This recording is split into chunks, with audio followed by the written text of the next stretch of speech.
Erin quickly glanced at the sign next to the door and verified that it read school nurse.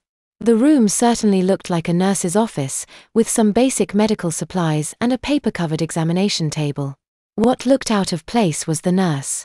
Instead of the middle-aged motherly figure she normally associated with the profession, she saw an impeccably tidy man, who looked young enough that he couldn't have left school too long ago. She was mildly surprised, but after a moment of thought, she realized she felt bad for being surprised.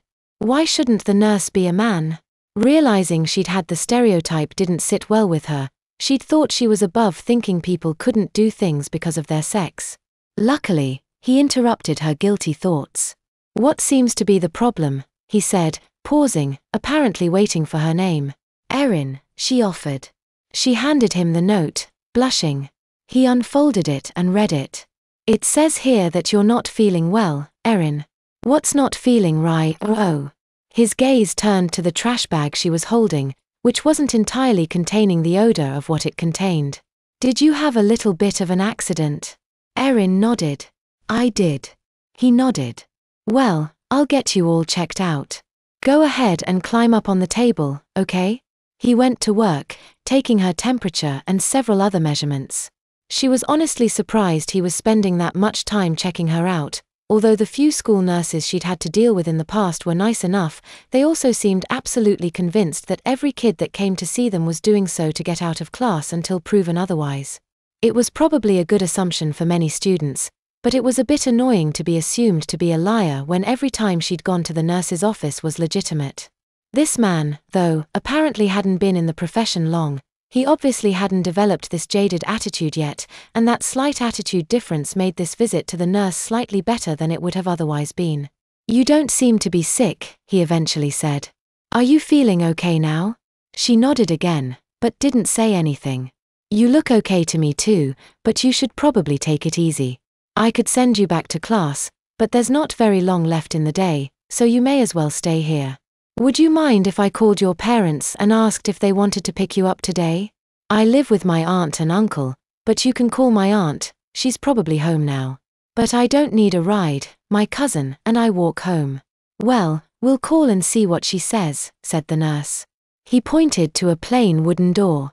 "If you do need the bathroom again, it's right over there." He got the appropriate information from her and went next door to the main office. Soon enough, the final bell rang, and a few minutes later her aunt and cousin arrived at the office. Erin climbed off of the exam table and Hayley immediately ran over to give her a hug. They held each other for several seconds as the two adults in the room watched for a moment before turning to each other to discuss what had happened.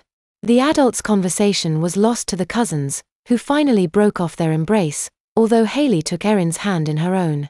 "I met my mom in the hall, we both got to the office at just about the same time, and she told me why we were meeting you in the nurse's office." She sniffed the air. "Do you still need to get cleaned up?" "No, I'm clean." She motioned to the trash bag still sitting on the floor. "My messy gym clothes are in there, and you're smelling them through the bag." Hayley nodded. "How are you holding up?" Erin allowed the faintest of smiles. "Better, now that you're here." Hayley's heart melted. In one fell swoop, Erin had managed to commit social suicide and give herself what she considered to be an extremely unpleasant feeling, and yet she was still willing to give out praise to Hayley. "She's got to be the most selfless person I know," Hayley thought. The two of them remained silent until the adults were finished talking. Mrs. Summers finally approached Erin. "Don't worry about it, okay? Let's get you home, and maybe we can go do something special for you when your uncle gets back." "You don't have to do anything for me," Erin whispered. "No, I don't have to, but I want to," Sue replied, in a tone suggesting that further argument would be futile. By the time they left the office, most of the students were already gone from the building. They went back out to the visitors' parking lot, where Sue took Erin's smelly trash bag and deposited it in one of the outside trash cans. "Erin, I know you don't like to waste things, but I don't think these will be worth cleaning. We can always get you new clothes." "I don't deserve new clothes," Erin mumbled as she climbed into the back seat of the car with Hayley. "It's my fault those ones are ruined." "Nonsense. I know you didn't get these clothes dirty on purpose. And she went at lunch too," Hayley offered, "so it's not like she tried to hold it too long either." Actually, Erin, what happened? Were you not able to go at lunch? Erin blushed. No, I went a little, but I couldn't get it all out then, no matter how much I tried. And I also tried between classes a few times, and then my body finally decided it was ready when we were out on the field for gym, and I couldn't ask to go because the teacher was talking. Haley nodded. And you're blaming yourself because you didn't ask earlier? Yeah. I wanted to, but I couldn't do that. She was talking, and it would be horrible to interrupt her. Erin, Haley said, this wasn't your fault. You need to stop being so angry at yourself for it. But if it's not my fault, whose fault is it? Erin, Haley said calmly, it isn't anybody's fault. Erin sat silently in thought for a moment as Haley watched her. Even Sue kept stealing glances through the rear-view mirror.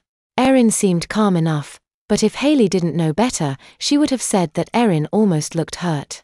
Haley began to become worried, though, when the expression and silence didn't go away after a little while. She patted Erin on the leg.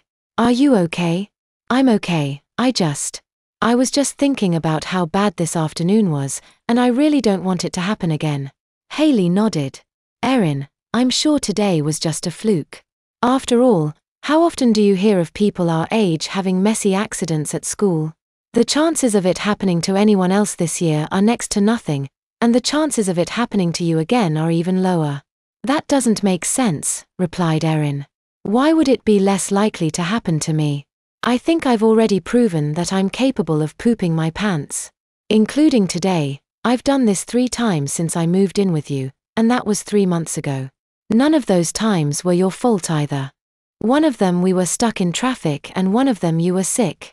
And as you told me after you were sick, you could have gone on the toilet that time if you hadn't been worried about throwing up on the floor. But you and your dad were also in the car with me, and neither of you had accidents, noted Erin. And that's bad luck.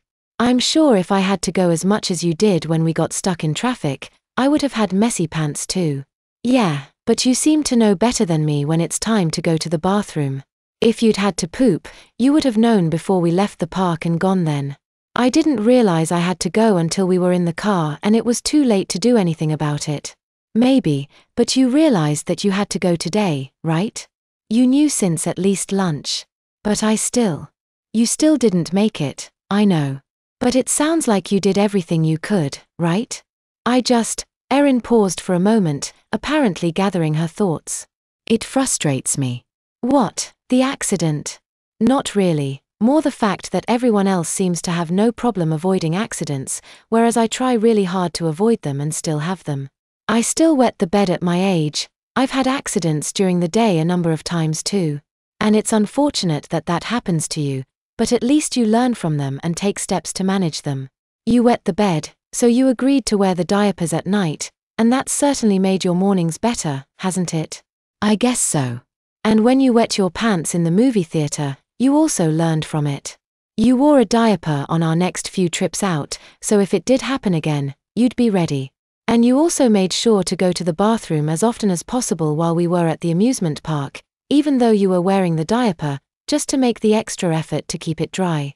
And, as luck would have it, that's the day you ended up with a mess, which while it was bad that you had an accident at all, it was probably better to be wearing the diaper when that happened than wearing underwear, right?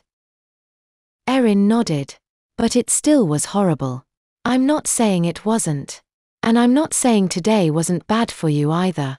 But I don't think wearing diapers to school is an option, said Erin. I don't know what I can learn from this one. Erin, if you wanted to wear them to school, we wouldn't mind, but I don't think they would have really helped much. There'd pretty much be no way to avoid other people seeing your diapers when you were changing in gym class, and as soon as they smelled a mess or saw you going back to the locker room in the middle of class, it would be pretty obvious what you'd done. I guess. I don't really want to wear them to school anyway. Haley patted her on the leg again. But you did nothing wrong today. What happened still sucked, I'm not going to lie about that, but it wasn't your fault. You did the best you could. And neither I nor my mom wants you to worry about the accident, or the clothes we threw away, or anything. Isn't that right, Mom? That's right, Erin. You know we all care for you, and some dirty clothes aren't going to change that.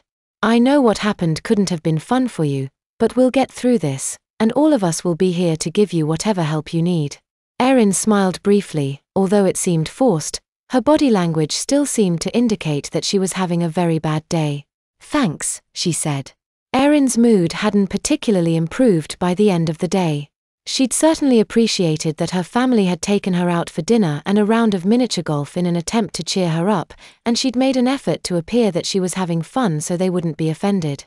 Heck, it actually was fun, but she'd just been too distracted to enjoy herself. Her mind had been swirling with competing thoughts for most of the evening. Now that she'd gotten over the initial shock of what had happened, she'd been able to spend some time thinking rationally about it. Haley had been right. Erin knew that there was nothing she could have done to avoid the accident, but she still didn't feel any better about it. If she'd done something wrong, she could at least learn from her mistake and avoid it next time. That she did nothing she could correct honestly scared her. It meant that if she were ever in the same situation in the future, she wouldn't be able to prevent it then, either. She was also worried about school. For the most part, she'd managed to avoid the attention of other students, which suited her just fine. She apparently didn't stand out as a target for bullying. That was all going to change, though. She'd been fortunate enough to have the accident in her last class of the day. That had at least saved her from having to deal with the other students immediately. But the story of her misfortune was certain to spread rapidly, and she knew that most of her peers were mean. The only student whose opinion she cared about was Haley, and Haley obviously wasn't going to tease her about it, which would help a bit. But she knew that the other students wouldn't make her life easy anymore, not after something like this. She sighed, finished off her cup of water, and set the empty glass in the sink. She wasn't sure she'd be able to fall asleep easily with all the things she was thinking about, but it was late enough that she needed to try. "Good night, Erin," her uncle called out to her as she passed him on her way to the stairs. "Good night, Uncle Martin."